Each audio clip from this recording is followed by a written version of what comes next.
Hello दोस्तों, कैसे हैं आप सब।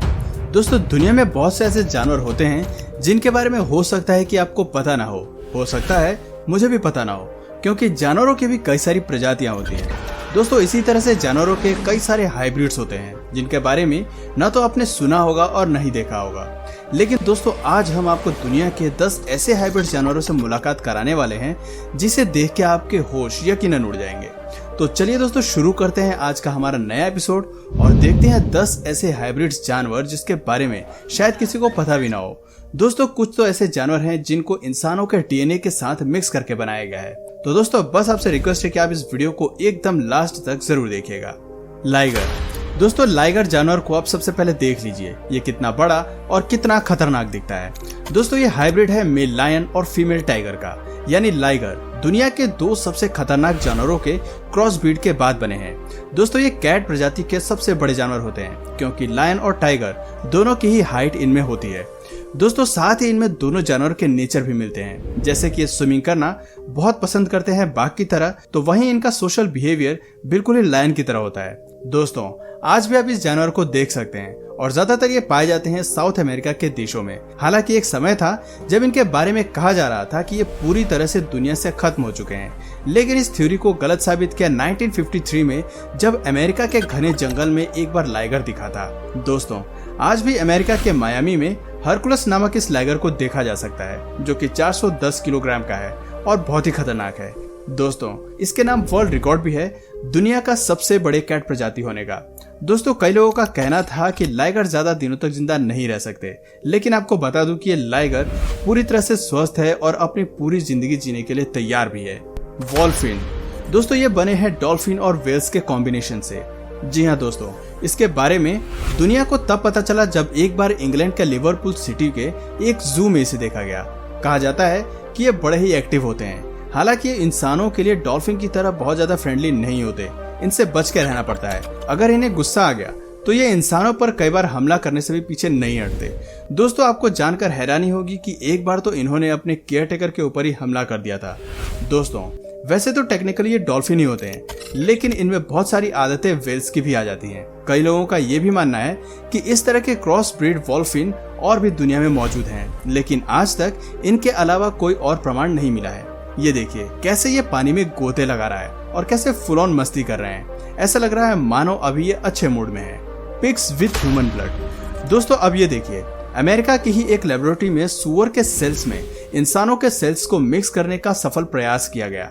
जी हाँ दोस्तों, हुआ ये कि कुछ सेल्स आपस में मिलकर बिल्कुल अलग तरह के सेल्स बन गए और कुछ सेपरेट हो गए। जब सुअर का बच्चा पैदा हुआ तो ये बाहर से तो बिल्कुल एक सुअर की तरह दिख रहा था, लेकिन अंदर से इसका हाफ बॉडी इंसानों जैसा है। दोस्तों, कहा जाता है कि साइंटिस्ट ये देखना चाहते थे कि क्या ह्यूमन सेल्स को किसी जानवर के साथ मिक्स किया जा सकता है या नहीं।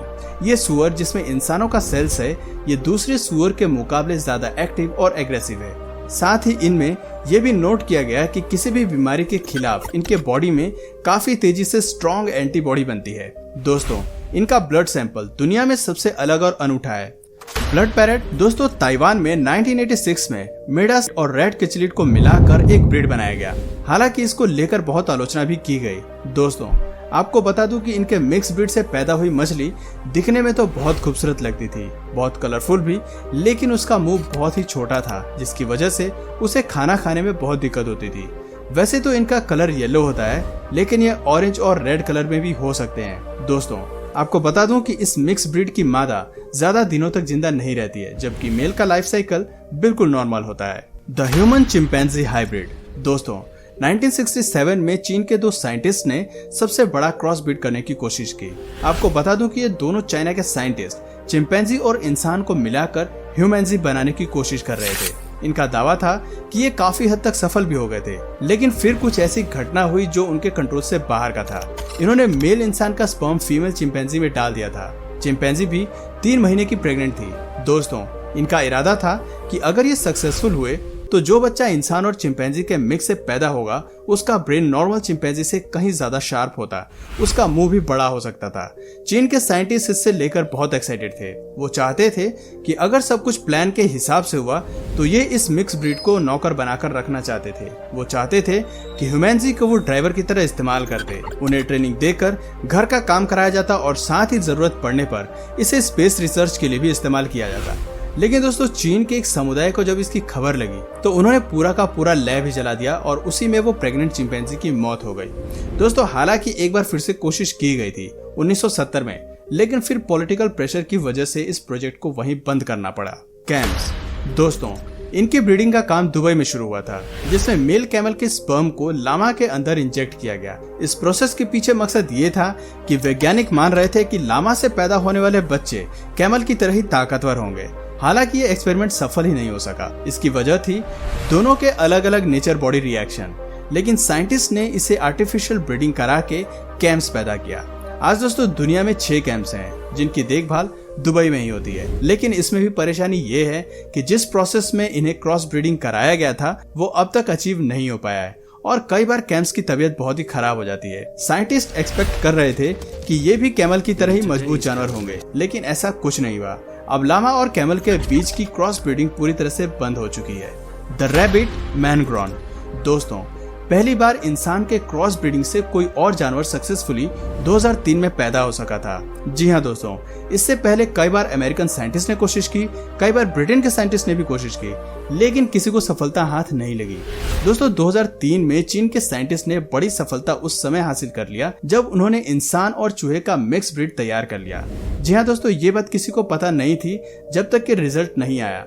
दोस्तों इस ब्रीड में हालांकि ज्यादातर सेल्स इंसानों के ही थे और कुछ ही पोर्शन चूहे का था, तो लॉजिकली इसे साइंस इंसानों का ही बच्चा कहने लगा। लेकिन दोस्तों चीन के साइंटिस्ट ने न जाने क्या सोचा कि इसके पैदा होने के महज 3 दिन के बाद ही इस बच्चे को मार दिया गया। दोस्तों आज तक इस बात की किसी को भी जानकारी नहीं है कि चीनी वैज्ञानिकों ने आखिर 3 दिन के बाद ही क्रॉस ब्रीडिंग वाले इस जीव को मार क्यों दिया।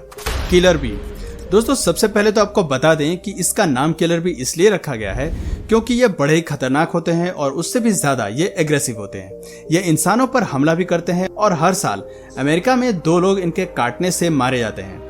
दोस्तों इनके बारे में कहा जाता है कि एक बार 1957 में साउथ अफ्रीका में पाए जाने वाले बी को यूरोपियन बी के साथ क्रॉस ब्रीडिंग कराई गई तो जाकर किलर बी आए। इनके पीछे का कॉन्सेप्ट बिल्कुल साफ था और कॉन्सेप्ट ये था कि जैसे भी हो एक ऐसे बी को दुनिया में लाने की जरूरत थी जिससे ज्यादा हनी निकाला जा सके। जी हाँ दोस्तों, इसमें यूरोप के साइंटिस्ट अपने मकसद में सफल हो गए और किलर बी को बनाने में सफलता पाई। ये वाकई में दूसरे बी के मुकाबले ज्यादा हनी देते हैं और इंसानों के लिए काफी फायदेमंद है। लेकिन जब इन्हें गुस्सा आता है तो फिर मामला खराब हो जाता है क्योंकि ये बाकी बीज की तरह ही ग्रुप में वार करने के लिए जाने जाते हैं। ज़ेब्रॉइड दोस्तों ये क्रॉस ब्रीड है मेल ज़ेब्रा और फीमेल एक्वेडाई के बीच का। दोस्तों इनके बारे में कहा जाता है कि इनका बिहेवियर बहुत हद तक ज़ेब्रा की तरह ही होता है, लेकिन बॉडी इनकी एक्वेडाई जैसी ही होती है। ये वैसे तो बड़े ही शांत नेचर के जानवर होते हैं, लेकिन गुस्सा आने पर ये नुकसान पहुंचा सकते हैं। दोस्तों आप देख सकते हैं कि इनके शरीर पर कभी भी ज़ेब्रा की तरह पूरी मार्किंग यानी कि लाइन नहीं होती है। ये बस आधे अधूरे लाइन के साथ पैदा हुए जानवर हैं। कोस्टा रिका में सबसे पहले इस तरह के क्रॉस ब्रीडिंग की शुरुआत की गई थी जो कि काफी सफल रहा और इसके बाद से ये क्रॉस ब्रीडिंग लगातार चलता हुआ आ रहा है। दोस्तों ज़ेब्रा के साथ कई और जानवरों को भी क्रॉस ब्रीडिंग कराई गई है और सब के सब एक्सपेरिमेंट सफल रहे हैं। जैसे कि ज़ेब्रा और हॉर्स के क्रॉस ब्रीड को जॉर्स कहा जाता है, वैसे ही ज़ेब्रा और डोंकी के क्रॉस ब्रीड को जोंकी कहा जाता है। Monkey and human neural sales दोस्तों येल यूनिवर्सिटी अमेरिका ने एक बार रिसर्च करने के लिए बंदर के शरीर में इंसान का सेल डाला। हालांकि इनको लेकर बहुत तरह की बातें हुई, लेकिन अंत में इसका नतीजा पॉजिटिव आया। दरअसल इस एक्सपेरिमेंट के लिए उन 5 बंदरों को ही चुना गया जो कि किसी तरह से मेंटल बीमारी से जूझ रहे थे। दोस्तों जब इन बंदरों में इंसानों का सेल डाला गया तो इस बात का खास ख्याल रखा गया कि ये बंदर अपना बिहेव न चेंज कर दे, लेकिन अंत में ह्यूमन सेल्स की मदद से और इंसानों की दवाई इंजेक्ट करने से ये 5 बीमार बंदर ठीक हो गए और येल यूनिवर्सिटी अपने मकसद में कामयाब हो गई। हालांकि इस क्रॉस ब्रीडिंग को लेकर येल यूनिवर्सिटी के ऊपर बहुत तरह का दबाव था, लेकिन कहते हैं ना अंत भला तो सब भला, यूनिवर्सिटी अपने मकसद में कामयाब रही।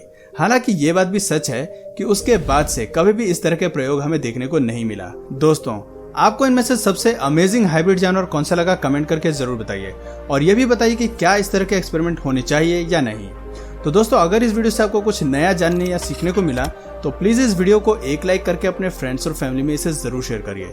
और यदि आप इस चैनल पर नए हैं तो प्लीज इस चैनल को सब्सक्राइब करके बेल नोटिफिकेशन आइकन को ऑन कर लीजिए, ताकि हमारे आने वाले वीडियोस आप मिस न करें।